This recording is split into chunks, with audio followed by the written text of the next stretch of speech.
Archaeologists say writings on an ancient tablet confirm there was a global flood and an ark that carried animals. Part of Kentucky, a man is building an ark. He doesn't think he's the new Noah, but he does think the Bible story may in fact be factual, and he wants to open a theme park to make the case. Researchers express confidence in having potentially located Noah's Ark. Believed to have washed ashore on a Turkish mountain range, this long-lost Ark discovery has faced skepticism. Despite doubts about whether it truly is Noah's Ark, researchers stand firm in their belief that the remnants they found could be linked to Noah and his famous ark. The story of Noah's Ark has intrigued both researchers and ordinary people for thousands of years. Bible tales recount Noah and his life-saving boat navigating a world submerged in water, prompting curiosity about the boat's size and how one man and his family managed to gather 2 of every animal for over a month on the ark. According to biblical history, God selected Noah to construct a large boat for himself, his family, and pairs of every animal, as the world had descended into what was deemed irredeemable evil. God unleashed a flood, sparing only those aboard the ark. Following the receding floodwaters, the Bible suggests that the ark likely landed in the mountains of Ararat, now part of Turkey. This narrative appears in both the Old and New Testaments, with numerous ancient civilizations sharing similar stories of a colossal flood and a handful of survivors. The question remains, could scientists have uncovered the initial pieces of physical evidence validating the existence of this ancient boat? Let's find out. The significance of Noah's Ark in religious contexts has been widely discussed throughout history. What adds intrigue to this story is its presence not only in the Christian Bible, but also in texts from Judaism and Islam. The Sumerians, identified as the people of Shinar, also documented a significant flood. Despite these ancient accounts suggesting a flood thousands of years ago, skeptics, including scientists and researchers, have questioned the credibility of these texts. Doubts arose regarding the plausibility of a ship surviving such a massive flood and the logistics of accommodating numerous animals. Nevertheless, experts claim the story is authentic after purportedly discovering the remains of Noah's Ark in the mountains of Turkey.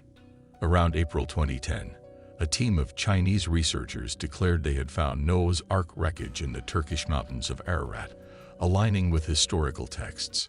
This 15-member team asserted a 99.9% certainty in their discovery, presenting a press conference to share details. They reported finding a piece of wood and sections of a rope believed to have been used on the ark. Extensive photos and videos from the wreckage were shared with a global audience eager to learn more about this finding.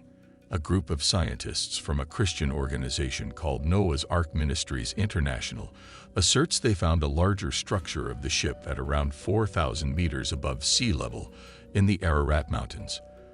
Just to give an idea, these mountains are estimated to be about meters high.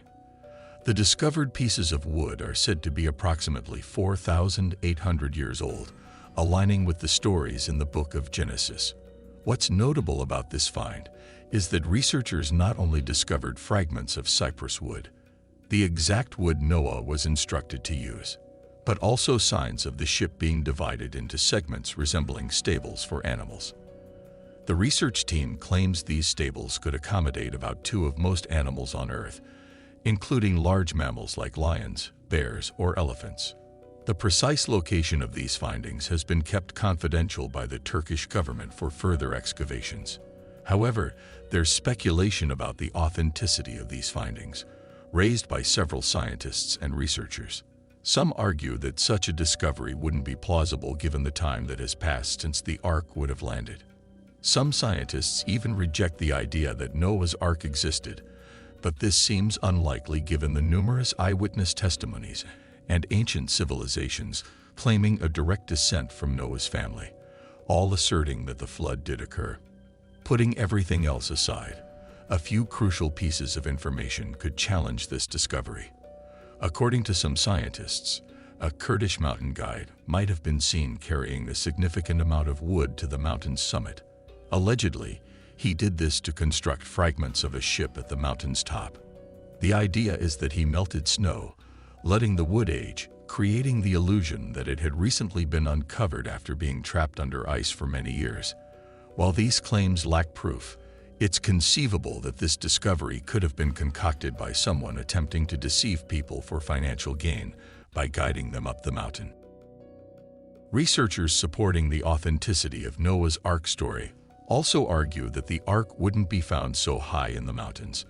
According to these scientists, if the story is true, it's nearly impossible for water levels to have risen enough for the Ark to reach over 4,000 meters above sea level. They assert that there simply isn't enough water globally to carry a boat to such heights. Mount Drupanar is the claimed Ark location. To further challenge this theory, many assert that Mount Drupanar might be a more plausible location for Noah's Ark. This mountain has been under investigation for years, with numerous believers thinking it's the most likely area where the Ark would have landed.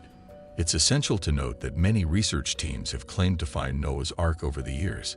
However, these claims are repeatedly either disproven or, at the very least, fiercely debated. In 1959, a team of Turkish researchers came across an intriguing rock formation resembling a ship's hull. By 1977, investigators ventured to the site to explore the mountain range, prompted by beliefs that it might be Noah's Ark's resting place.